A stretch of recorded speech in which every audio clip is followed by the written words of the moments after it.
Today on Enso Homestead, we're harvesting some lettuce seed.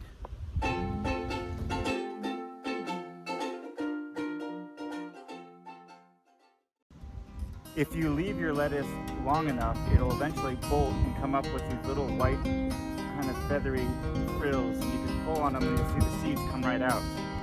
I like to just take a knife, chop it off, and put it in a 5-gallon bucket and just kind of thrash it in the bucket, and you'll see all the white stuff just floats away in the wind. And then when you look in the bottom, you'll see all the seed. That's a fair amount of lettuce seed off one plant. You can take a Sharpie and write lettuce on a paper towel and then stick it in the bag to help kind of soak up some of that moisture.